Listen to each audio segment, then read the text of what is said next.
Hello, this is Forest of Oak, Lesson 14, Sun Magic. I think sometimes as a witch, the moon tends to get pride of place, and the sun perhaps takes a back seat. But it is an incredibly powerful source of natural energy and magic. If you assign to the general school of thought about gender, the sun is a very strong masculine energy that balances with the feminine energy of the moon. How does the sun make you feel? When the sun shines on a beautiful spring day, after we've been subjected to rain, wind, and snow, turning your face and feeling the warm rays of the sun, having a picnic in the park, or sitting on the beach on a warm summer's day, makes you feel mighty fine. That's how it makes you feel.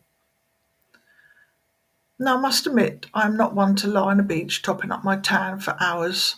I'm most definitely an English rose, and by that I mean white and pasty. Besides, too much sunshine fades tattoos. However, I do appreciate the sunshine and I love being out in my garden when it is shining. And of course, I love working with sun magic. The sun provides us with much nourishment, not just in the form of vitamin D, which is necessary to keep us healthy, but also in providing sunlight for plants and food to grow.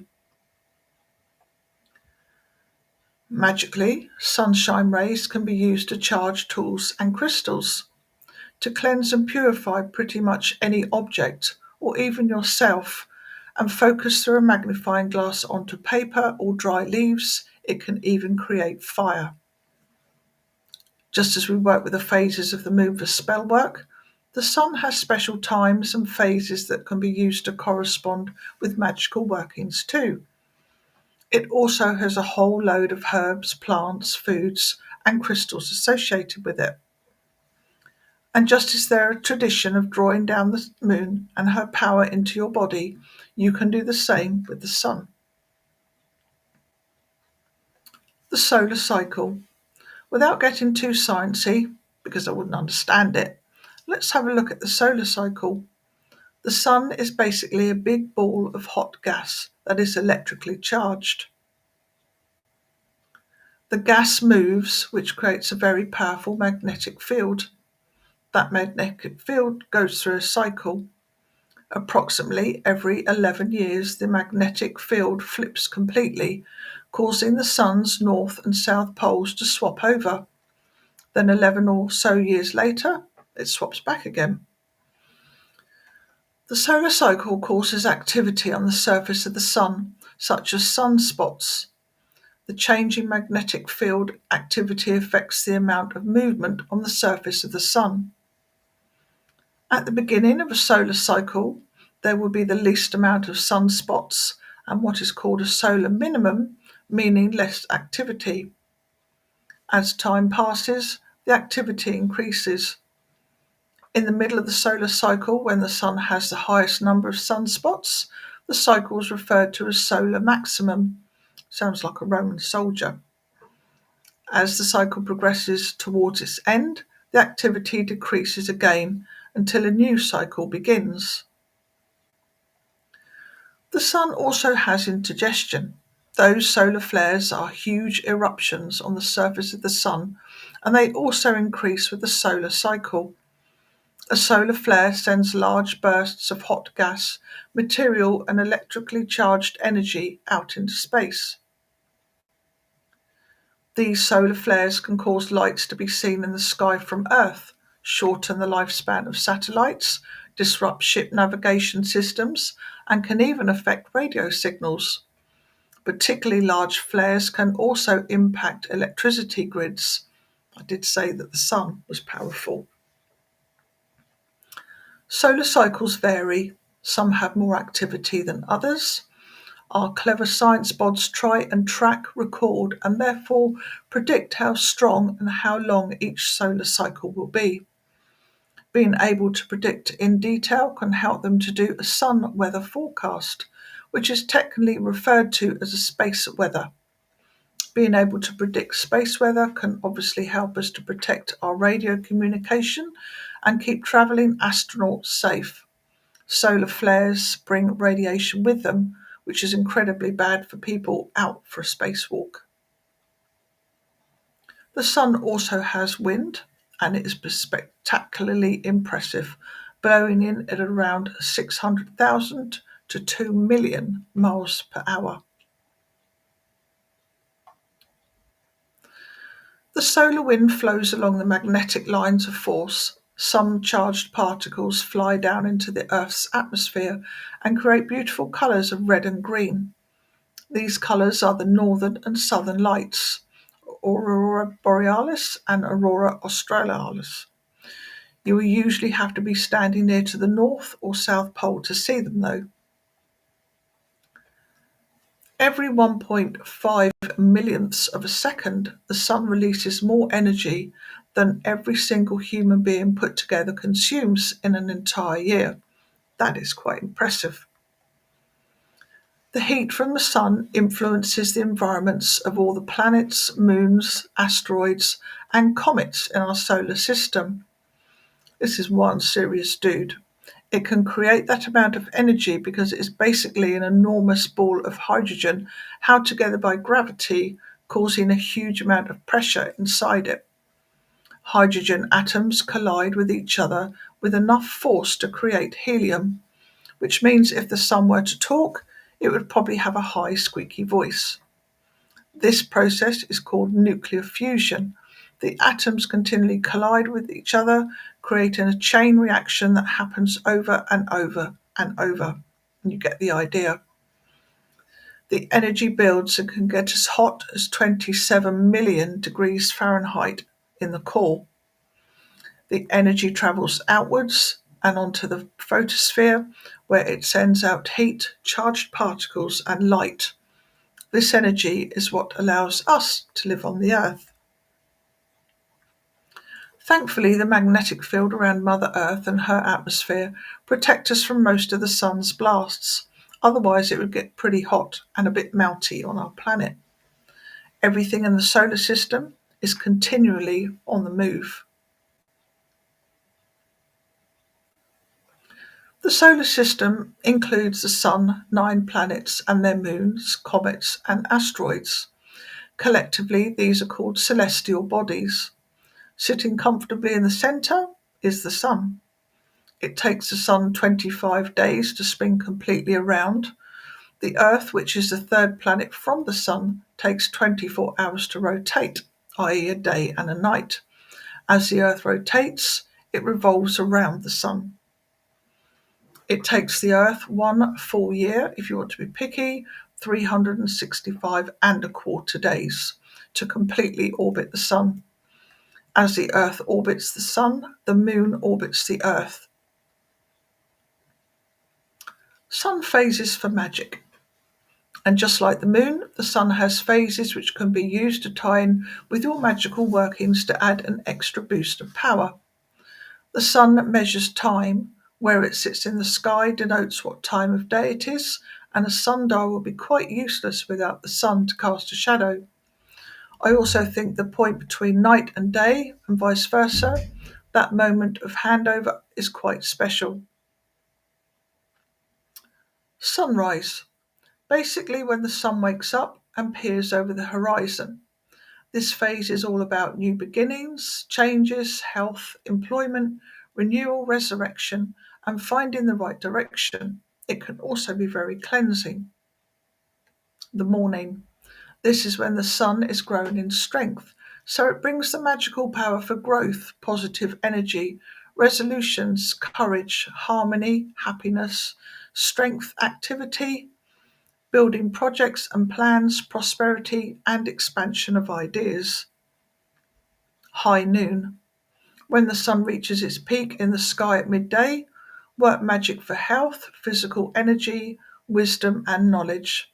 It is also a good time to pop your tools or crystals out that need charging. Note that some crystals can fade in strong sunlight, so check first before putting them out. The afternoon. The sun is heading back down, and the energy now is good for working on business matters, communication, clarity, travel, exploring, and anything professional.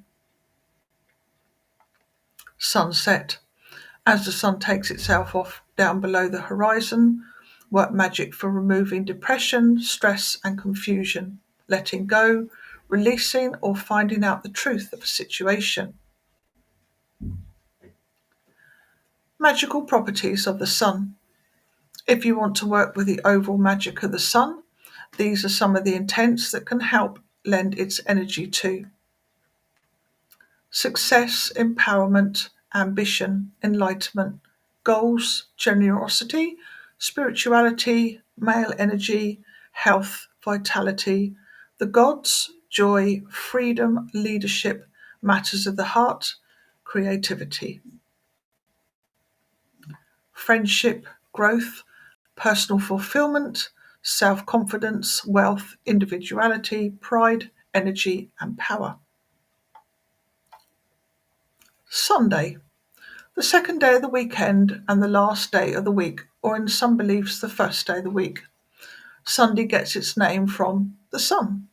The days of the week get their names from Hellenistic astrology, 7 planets being Saturn, Jupiter, Mars, the Sun, Venus, Mercury, and the Moon, each lent their name and energy to an hour of the day. The planet that was reigning during the first hour of any day of the week gave its name to that day. The Romans originally used an 8-day nonennial cycle, but liked the idea and took on the 7-day week at some point during the 1st or 2nd century, and as Romans like to do, they gave them Roman names. The Germanic people also jumped on the idea, taking it from the Romans, but obviously changed the names of the days to suit them, changing them to Teutonic deities. The Latin dies soles became Sunday. Before 1250-ish, the year, not the hour, the English word was sunnaday, which evolved into sunnandag, which literally means sun's day. Old Saxon used the term sunnandag, and Old Norse was sunnundaga, all variations on a theme.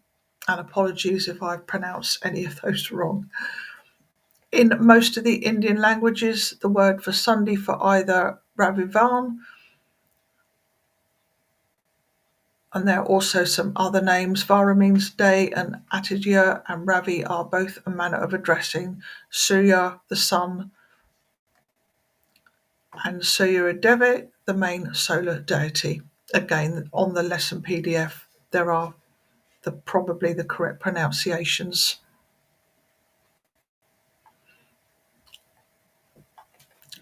Sunday was a day for the ancient Romans to worship the sun god, and they would pray at dawn to catch the first rays of the sun for the day.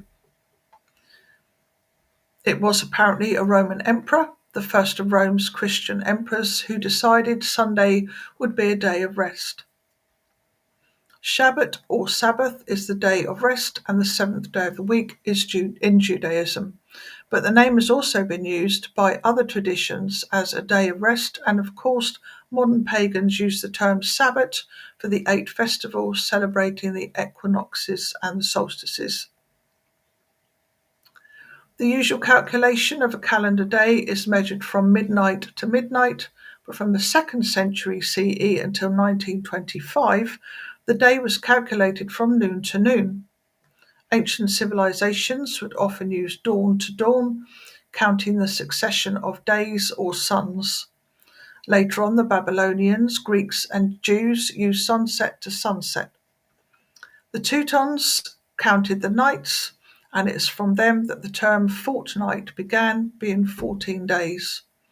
Ancient Babylonians and other cultures liked to divide the day into watches. The length of each watch would vary depending on the time of year. In summer, the watches were longer. In winter, they were shorter. Now we call them seasonal or temporal hours.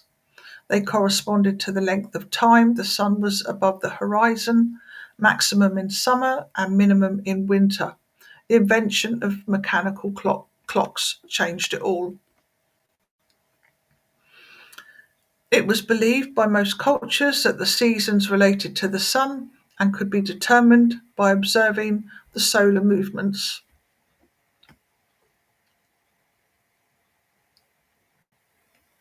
Sun gender. Let's go with generally. The sun is seen as masculine and the moon as female. I say generally because in some cultures and myths it is reversed, and in some it has no gender at all. You really have to follow your own intuition on this one. I'm going to cover myths and other beliefs in this book or in this lesson, but my personal view is that the sun is a masculine energy and the moon female. It works for me, it might not for you. I could be wrong or right, let's be honest, no one knows for sure, and at the end of the day, it is a big, hot, fiery planet. It can be whatever it wants to be. I'm not going to argue with it. In a lot of myths, the sun and moon are seen as husband and wife or brother and sister. They are usually seen as opposites, bringing balance. I don't think anyone is right or wrong, and I don't believe our ancestors had a definitive answer either. Go with what works for you. The sun is often seen as the active, energetic warrior, go-getter, action type of planet, full of oomph and abundance, creating warmth and helping the crops to grow. On the other hand, the moon can be seen as passive, ruling water and the emotions, but no less powerful, mind you. If you check out the list of solar deities, you will find both gods and goddesses that are associated with the sun, so it seems no one could or would make a final decision. I don't want to draw a definitive conclusion here, and in fact, I couldn't if I wanted to. It is your pathway and your belief. You're the only one who can decide what is right for you. Male, female, trans, Vulcan, alien, genderless, or otherwise, the sun is a powerful source of energy and magic, whether it has a gender label or not. Solstices and equinoxes. Let's look at the solstices. Not an easy word to say as a plural, way too many S's, and the equinoxes. These are very important to the astronomical calendar as they mark the changing of the seasons and are a part to the Earth's orbit around the sun. We have 2 solstices a year, a summer and a winter one. The summer solstice occurs around the 21st of June in the Northern Hemisphere and is the longest period of sunlight in a day, often called midsummer or Letha in the pagan world. The summer solstice is around the 21st of December in the Northern Hemisphere and is the shortest period of sunlight in a day, known as Yule. The dates can vary by a day or two, either way. On the summer solstice, the sun reaches its highest point of the year, and at the winter solstice, the sun at midday is at its lowest point of the year. The Earth is actually tilted towards the sun during the summer solstice in the Northern Hemisphere, which results in more sunshine and warmer weather. The sun is either furthest north or south from the Earth's equator. The term solstice refers to either of the 2 points of greatest deviation of the sun's apparent annual path from the celestial equator. Looking at the summer solstice, the North Pole is tilted about 23.4 degrees towards the sun. This causes the sun's rays to shift northwards by the same amount. The vertical midday rays are directly above the Tropic of Cancer. In the southern hemisphere, the sun's vertical rays are at the southernmost position over the Tropic of Capricorn. Roll on to the winter solstice and the South Pole is inclined about 23.4 degrees towards the sun instead. If you happen to be in the area north of the Arctic Circle on the summer solstice, you would get sunlight for a full 24 hours. If you were south of the Antarctic Circle at that time, you would be in complete darkness for a full day. Reversed, of course, at the winter solstice. We also have 2 equinoxes each year. The spring equinox is around the 20th of March, or you might know it as Ostara, and the autumn equinox is around 21st of September in the Northern Hemisphere. Some modern pagans refer to this as Mabon. These mark the midpoints between the summer and winter solstices, the point where the sun crosses the path of the equator and is positioned exactly above the equator, smack bang in between the northern and summer hemispheres. On each equinox, the day and night are exactly the same length, hence the name equi meaning equal and nox meaning night in Latin. The equinoxes mark the first day of spring, with the coming days longer than the nights, and the first day of autumn, with the nights becoming longer than the days. Then we have an equilux. The equilux occurs a few days before the spring equinox and a few days after the autumn equinox. This is a time when the day and night are nearly equal, the sun appears as a disk in the sky, and the top of it rises above the horizon before the middle. The sunlight is refracted by the Earth's atmosphere. This gives the appearance of the sun rising before its centre is on the horizon, giving more daylight than you would expect. For the southern hemisphere, the situations are reversed.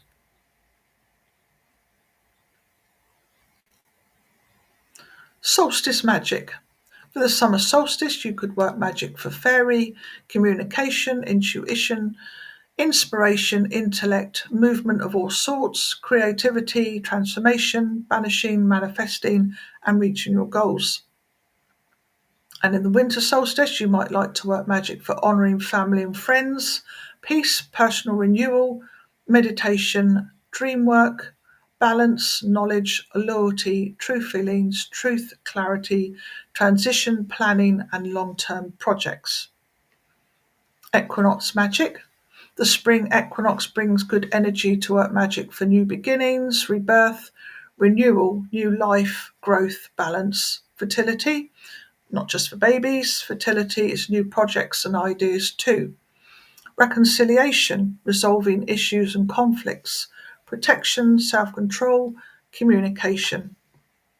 And the autumn equinox is excellent for working with these: protection, balance, prosperity, security, self-confidence, harmony, balance, fertility, independence, and feminine issues. Love, relationships, sex magic, health, and psychic abilities. Solar eclipse. A solar eclipse occurs when a new moon moves between the sun and the earth, blocking out the sun's rays and casting a shadow over parts of the earth. It is a rare event, and each one can usually only be seen from a limited area. The shadow of the moon isn't actually big enough to cover the whole planet, so the shadow is always limited to a certain area. The area changes during the course of the eclipse as the Earth and the Moon are constantly moving. Then you have a partial eclipse when the Moon only partly covers the Sun, causing a half shadow. An annular solar eclipse is when the Moon's disk is not big enough to cover the entire Sun, and the outer edges of the Sun remain visible and form a ring of fire in the sky. A total solar eclipse happens when the Moon completely covers the Sun. A real rarity is a hybrid solar eclipse or an annular total eclipse. This occurs when the same eclipse changes from an annular to a total solar eclipse or vice versa along the eclipse's path. You can only see a solar eclipse if you are on the planet Earth, where the shadow of the moon falls. The closer you are to the centre of the path of the shadow, the larger the eclipse looks. In most places, a total annular or hybrid eclipse will look like a partial eclipse because the darkest point of all solar eclipses is only visible from a small area. A solar eclipse can only happen when the sun, the moon, and the earth are in a perfect or near perfect straight line. This alignment is called a syzygy. The alignment actually happens around the new moon every month. However, there isn't a solar eclipse every month because the new moon has to be in a lunar node. This means at 2 points where the moon's orbital path around the Earth meets the Earth's orbital plane around the sun, the ecliptic meets. It's all to do with the angle of the ecliptic. The sun also needs to be closer to the lunar node so that it can form a near perfect or perfect line with the moon and the Earth. I know this goes without saying, but never look at the sun, eclipsed or not, without wearing proper protection over your eyes. The sun is a big fiery ball of hot stuff. It will burn your eyes and can cause huge amounts of damage. If you want to look at a solar eclipse, use a pinhole projector. You will find instructions on how to create one on Google or YouTube. Eclipse magic. As an eclipse happens on a new moon, then it carries new moon magic. But as the sun and the moon are in the shenanigans together, it brings a combined and supercharged energy. It will amplify the characteristics of the sun sign that it happens in, and also amp up all the magic of a new moon. New beginnings for all types, planning new ventures, taking the initiative, new jobs, change, positive energy, luck, growth, and abundance. To me, it also brings about changes, a huge big oomph of transformative power to bring change in quickly. As the sun emerges from the darkness, it also symbolizes rebirth and stepping from the dark into the light. So it is a good time to really take hold of those demons that you've been stashing away, not literally in your basement, and release negative patterns and move forward. As the moon blocks the sun, focus on any blockages you have, and as the sun begins to emerge, release them. Basically, during an eclipse, we experience a mini year. The sun is whole, then partially or completely dark, and then we see it again in all its glory. It has cycled through a complete year, the energy of a full circle. There is a weird stillness when an eclipse happens, as if everything in the world has just come to a grinding halt, just for a few moments. Relish that quiet time. It is very special. It is an in between time. You don't have to be able to see the eclipse to work with the magic. It isn't visible in all parts of the world, but the energy is there to tap into. Take into account the sun sign you are in when the eclipse happens, as it will amplify that energy. If the eclipse is near or even on a solstice or equinox, then it will carry the characteristics of that, but ramped up, make use of it. Sit in meditation outside if possible, and see what insights you can gain when the eclipse happens. Light a candle and send up a wish or your intent. Use the eclipse to act your intentions and lay out your goals. Set out some of your crystals or magical tools to charge them with the ecliptic energy. It is a very special event and brings that little something extra with it. So make sure you take advantage of this super beefed up energy. Solar water. Ecliptic water. Set out a jar or dish of water during an eclipse and let it soak up the energy. Then you can bottle it and use it at a later date. It can be used to water your plants that need a bit of a boost, to sprinkle on your spell work to boost the energy, drink a sip when you need an energy lift or before you work magic. Add it to your baking or cooking to send in the magic, or pop a bit into your ritual bath water. Sunrise, midday, sunset. As above with the eclipse water, set it out during the phase of the sun that you want to capture. Bottle it and use it at a later date for the intent that corresponds to the phase used to charge it under. Solar water. For general purpose sun water, set out a dish or jar of water first thing in the morning and allow it to soak up the energy from the sun throughout the day. Take it in at sunset. Obviously, make sure your jar or dish of water is covered so that you don't end up with fly water. Sun herbs. Within magic, we often associate herbs, plants, and flowers with planets or elements, and I often wondered why or how it came about. It seems the English astrologer physician, Mr. Culpeper, may have been one of the key advocates. He associated plants with the planets that he thought best represented the healing properties they carried and the illnesses and diseases that they cured. He also liked to link herbs to planets according to their colour or appearance, so gold and yellow herbs that had a solar appearance would come under the sun's ruling. For instance, any plants that had thorns or stings, such as nettles and hawthorn, would be placed in the Mars category, Mars symbolising the god of war.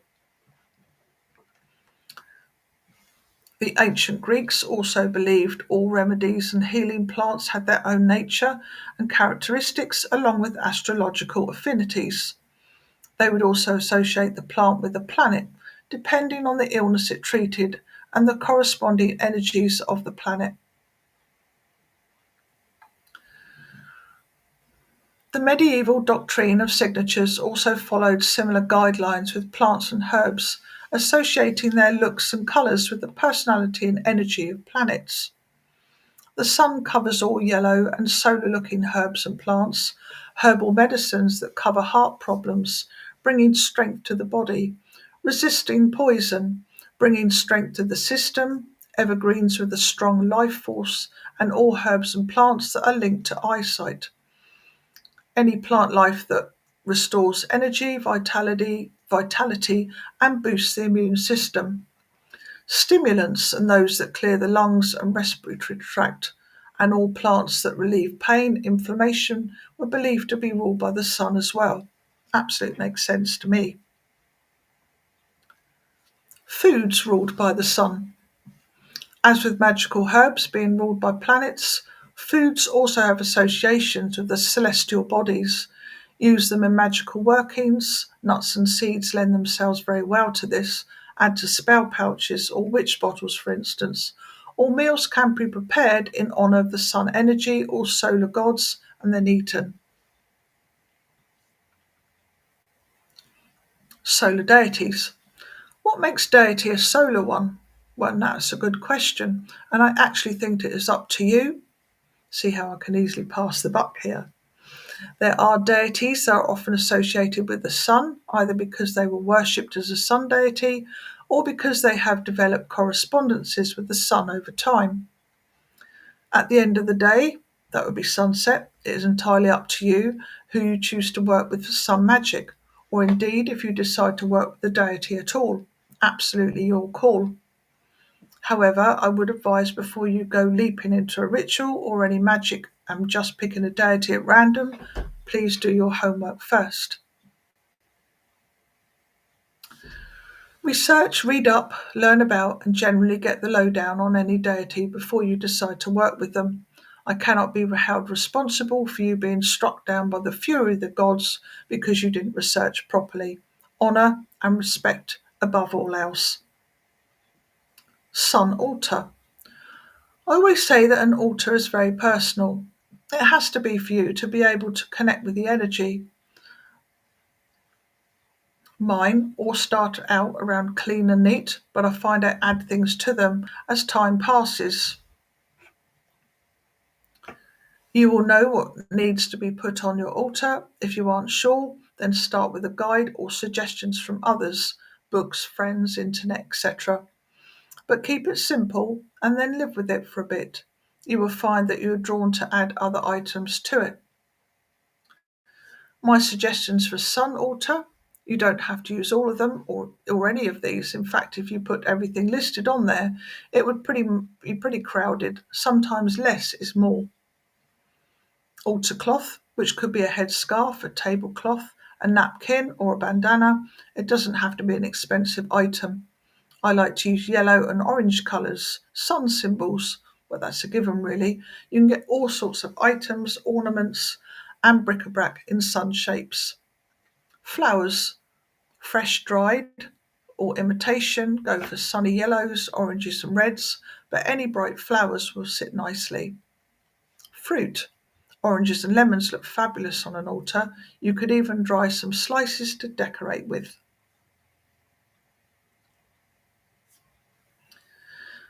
Crystals. Go with whatever you are drawn to, but here are some crystals that are often associated with the sun and you will need to research. Candles. There probably aren't many altars that don't have candles on. Go with sunny or fiery colours. Any spells you're working on can be popped up on your sun altar to give them a boost of solar energy. Flame symbols to represent fire, triskelion or phoenix images, coloured ribbons, circles and discs in yellow, brass, copper or gold colours, equal armed crosses or the swastika, God's eyes, and see our craft section on how to make one, oak leaves and any fresh greenery, the sun or chariot tarot card, antlers and bones work well to bring in the masculine energy of the sun, a wand, again for the masculine energy, flower wreaths.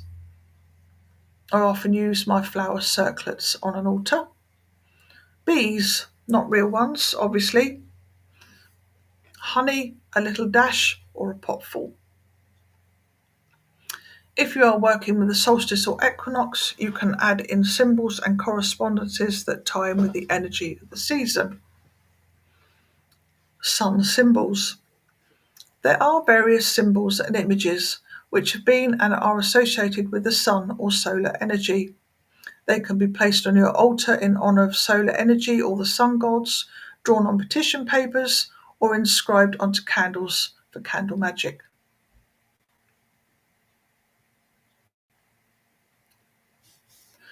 On the lesson PDF, there are some images of the more recognised symbols. I will read them out to you. Triskelion. This three-legged sign is thought to represent the sun in its stages of sunrise, midday and sunset. It also represents a triple goddess, the three worlds, living, dead and spirit, and the stages of life. Swastika. This is such a misused and misunderstood symbol, when really its original meaning is full of beauty. It actually faces the opposite way to the Nazi use of the symbol. You will often see it in Hindu and Buddhist temples. It is a symbol of the sun and stands for prosperity, eternity, abundance, and good fortune. Sun cross. Basically a circle with an equilateral cross inside it. This symbol was found throughout ancient cultures and is believed to have been a solar symbol. The term sun cross seems to be more modern, but the image of a cross in a circle has very ancient roots, thought to symbolise the wheel of the sun god's chariot. The cross represents the four compass directions, north, east, south and west, but if you lay a cross over it diagonally, you get the solstices and equinoxes too. An anchor. I have put the familiar Egyptian symbol of the anchor here because it represents life as the sun does. It brings insight, fertility, and wisdom along with eternal life. Eye. The Eye of Ra is a very recognisable form from the Egyptian stories and images. It symbolises protection and life. Ra being a sun god, it has a particular meaning when working with solar energy. A lot of cultures treat the right eye as the solar symbol and the left eye as the lunar. Spiral. This is such a simple image, but one of my favourites. It symbolises life, rebirth, growth, connection to the divine, consciousness, creation, and spirituality. It can lead from the material world around into the inner spirit. Circle. Basic but brilliant. The circle is round like the sun and never ending like the sun. Well, obviously it does have a shelf life, but hopefully it will last us a few more millennia yet. Circles represent the planet, and if you get the colour right, yellow or gold, it makes an excellent representation of the sun.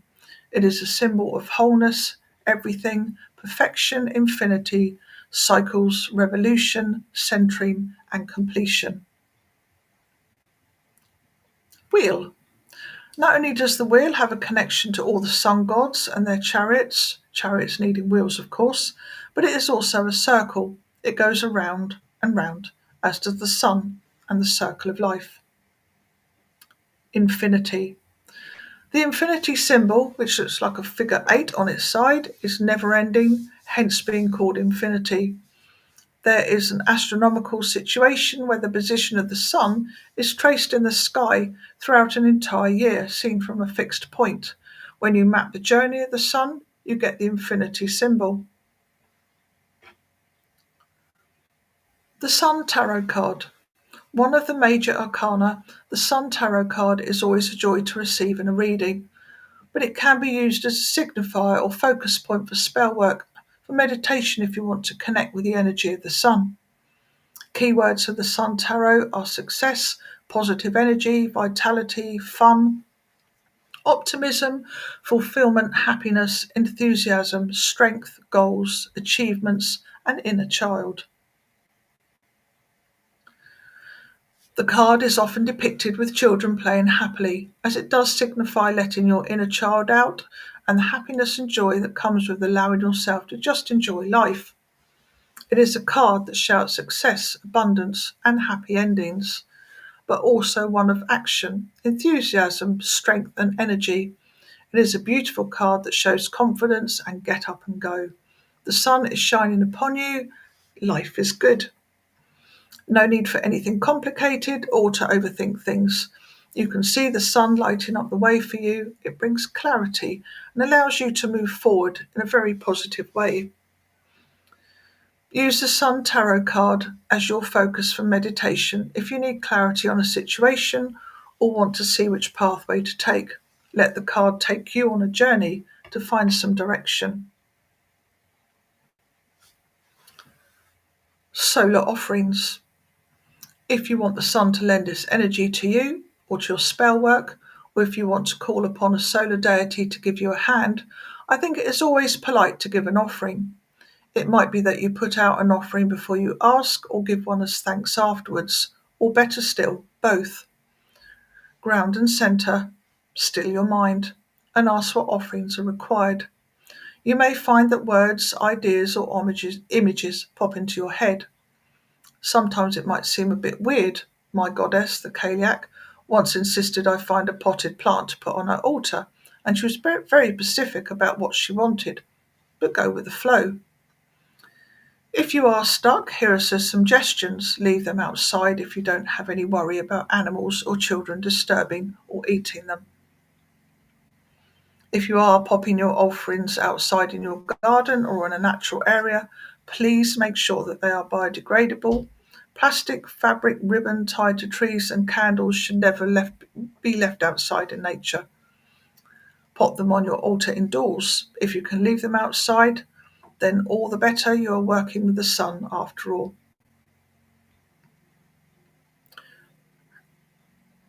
Crystals from the list in a book or one that you're drawn to. Herbs, dried or fresh. Plants and flowers, dried or fresh. Food, honey, wine, orange juice, beer or mead works well for solar offerings left out in a little dish or pour some onto the ground. Cake or bread, again left out in a dish or crumbled over the ground.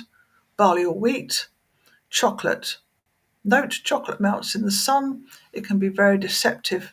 It looks like a whole firm block of chocolate, then you go to pick it up, and actually it is molten lava. If I am making an offering for a specific intent or to a particular deity, I often make up a blend as I do when making a loose incense. I mix together dried flowers, herbs and spices and add in maybe a few seeds or a crystal. Pop it on my outside altar or in the garden. There then follows on the lesson PDF a sun meditation. And there is a link to a guided recording of this on the lesson PDF. Homework 1. We think sun magic is just as useful and powerful as moon magic. What are your thoughts? 2. Step outside at different key points in the day and connect with the sun's energy. Did you feel any difference? Would you use sun magic in your spell work? 3. Practice the sun meditation and report your experience. 4. Set up a solar altar and describe what you put on it and why. Include a photograph if you can. 5. Do some research and find 2 solar deities. Write a few lines about each. 6. Look at each phase of the sun throughout the day and write your own correspondences for each, including magic or intent, i.e. what magic would you work on that phase, colour, crystal, herb, plant or tree, and food. Homework for each lesson should be emailed to your mentor, Ness or Heather, support@kitchenwitchhearth.net. For further study, Rachel has a sun magic playlist on her YouTube channel. We also have a Kitchen Witch blog Planetary Magic tab, and Rachel has a blog and that also has a Sun Magic tab as well. All the links to those are in the lesson PDF.